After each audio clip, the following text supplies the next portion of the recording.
what I understood, that India and Pakistan should sit together.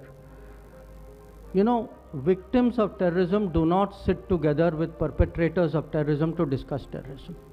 Victims of terrorism defend themselves, counter acts of terrorism, they call it out, they delegitimize it, and that is exactly what is happening. उन्होंने कहा कि thank you for that, for the SEO, for your hospitality. और फिर जाके उन्होंने वहां पे भी प्रेस कॉन्फ्रेंस में कहा कि वी आर पैसिव, हम हर चीज का जवाब प्रॉपरली देंगे, चाहे नेगेटिव हो पॉजिटिव हो। ये भी एक उसमें अच्छी चीज।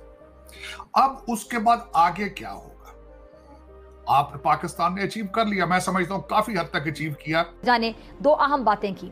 एक ये कि पाकिस्तान को एससीओ की सदारत के लिए भारत ने अपनी मुकम्मल हिमायत फराहम की, और दूसरी ये कि तरक्की और इस्तेहकाम का दारोमदार अमन पर है। अमन का मतलब दहशतगर्दी, इंतहा पसंदी और अलहदगी पसंदी के खिलाफ सख्त रवैया इख्तियार करना है। सरहद पर दहशतगर्दी, इंतहा पसंदी, अलहदगी पसंदी जैसी सरगर्मियां जारी रहेंगी तो तिजारत और अवामी सतह पर राब्तों का फरोग मुश्किल हो जाएगा। कॉन्फ्रेंस के इख्तिताम पर मुश्तरका एलामिया भी जारी हुआ, जिसमें रुकन ममालिक के दरमियान मसावात, बाहमी मफाद। हालांकि खतरे मौजूद थे। आपके 12 एम्बेसडर्स के ऊपर अटैक हुआ स्वात में आज से 2-3 हफ्ते पहले। फिर बलूचिस्तान में पंजाबियों को घरों में घुस के मारा जा रहा है। कराची एयरपोर्ट पे चाइनीज को मारा गया। इसके बावजूद डी चौक में। जय हिंद दोस्तों, हिंदुस्तान स्पीड में स्वागत है। दोस्तों आपको बता दें कि पाकिस्तान के अंदर से एससीओ समिट होने के बाद अब फुटेज और वीडियो जो है लीक हो रहा है, जिसको देखकर पूरे पाकिस्तान के लोग भी हैरान हैं, साथ में हिंदुस्तान के लोग भी हैरान हैं। दोस्तों पाकिस्तान प्रोपेगेंडा फैला रहा था कि जयशंकर साहब जो है वो मरे जा रहे थे पाकिस्तान के शहबाज शरीफ से बात करने के लिए, मीटिंग करने के लिए, लेकिन ऐसा कुछ नहीं है दोस्तों। उन्होंने जो है वीडियो में साफ दिखाई दे रहा है कि जयशंकर साहब जो है पाकिस्तान के प्रधानमंत्री से बात तक नहीं करना चाहते हैं। ये लोग पीछे पड़े हुए थे जानबूझकर कि जयशंकर साहब से बात कर लेंगे तो भारत से व्यापार चालू हो जाएगा, तो व्यापार चालू हो जाएगा तो सस्ते दामों में भारत से सब सामान आएगा, तो पाकिस्तान मौज सी जिंदगी काटेगा। लेकिन इन लोगों का जो है बहाना बनाना बहुत ही अब सामने आ चुका है। जयशंकर साहब जो है इन लोगों को बात न करते हुए मुंह तोड़ जवाब दिया है। From what I understood, that India and Pakistan should sit together. You know, victims of terrorism do not sit together with perpetrators of terrorism to discuss terrorism.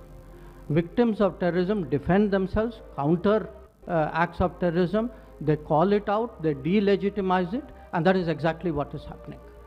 So to come here and preach these hypocritical words as though we are on the same boat, I mean, they are committing acts of terrorism.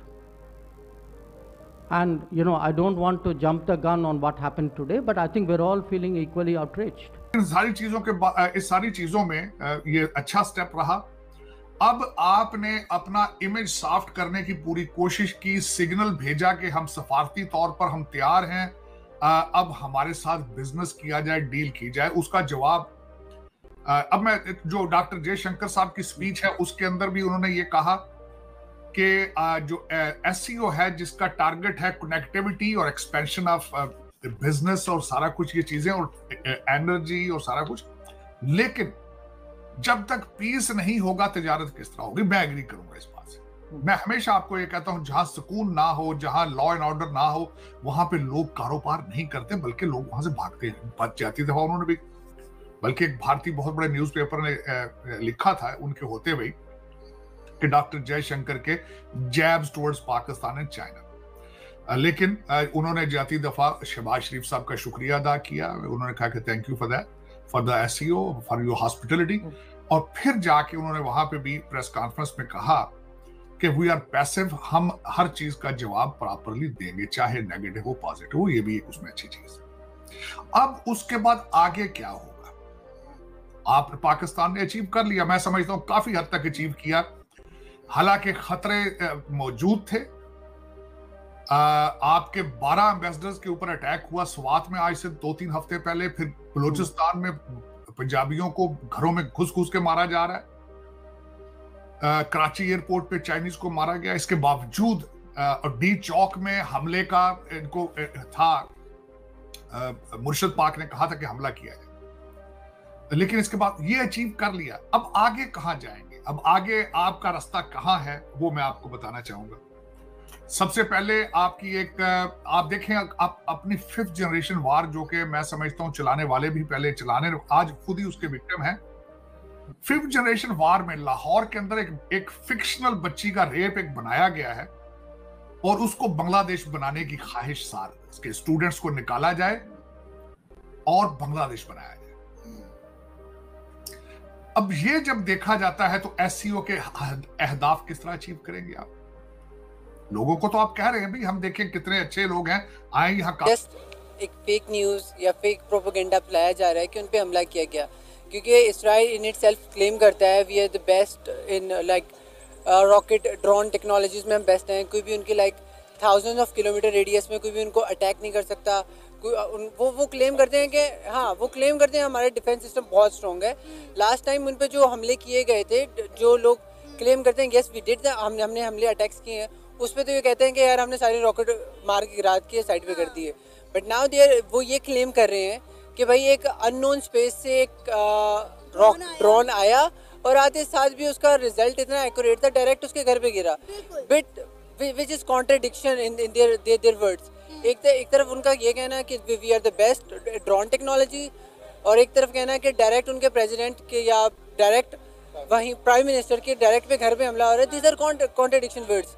तो what I believe कि like एक fake news फैलाई जा रही है कि उन पे हमला हुआ।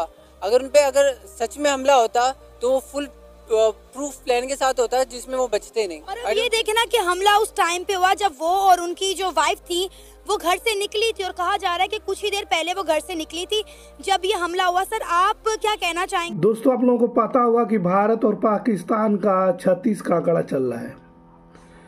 तकरीबन 10 साल के बाद भारत से कोई पहला फॉरेन मिनिस्टर जो है वो पाकिस्तान गए हुए थे 10 साल के बाद, और उनको जो है प्रोटोकॉल सही दिया गया था। लेकिन दोस्तों, उनके साथ जो है प्रोपेगेंडा फैलाने की कोशिश की जा रही थी, उनकी बदनामी की जा रही थी। दोस्तों देख सकते हैं एससीओ समिट के बाद जब फूटे वीडियो जो है बाहर जो आ रही है, लीक हो रही है, वो उसमें साफ दिखाई दे सकता है ये लोग किस तरीके से जयशंकर साहब से जो है जबरदस्ती बात करना चाहते थे भारत और पाकिस्तान के रिलेशन के बारे में, व्यापार के बारे में।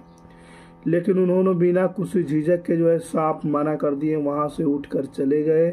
वीडियो में दिखाई दे रहा है। लेकिन दोस्तों, पाकिस्तान की मीडिया इस बात को लेकर हैरान है कि यार जयशंकर साहब आए और व्यापार और भारत के रिलेशन के बारे में कुछ बात भी नहीं हुआ। इस बात की लोगों की परेशानी है। दोस्तों ये लोग सोच रहे थे, वो सोचा हुआ काम इन लोगों का पूरा नहीं हुआ। ये लोग पहले से ही मन बना के रखे हुए थे कि जयशंकर साहब आएंगे तो भारत से रिलेशन के बारे में, भारत से जो है व्यापार के बारे में बात करेंगे, जिससे पाकिस्तान की गरीबी भूखमरी जो है वो दूर हो जाएगी और भारत से सस्ते दामों में जो है सब सामान पाकिस्तान जाएगा। इस लालच में ये लोग जो है पहले से ही आस लगाए बैठे थे। लेकिन जब उन्होंने जो है साफ इन लोग घेरने के बाद भी उन्होंने जो है मना कर दिया कि देशगर्दी फैलाने वाला देश कभी व्यापार नहीं कर सकता। जयशंकर साहब का बयान सुना तो पूरा पाकिस्तान हैरान हो गया। उन्होंने साफ तौर पे मना कर दिया। और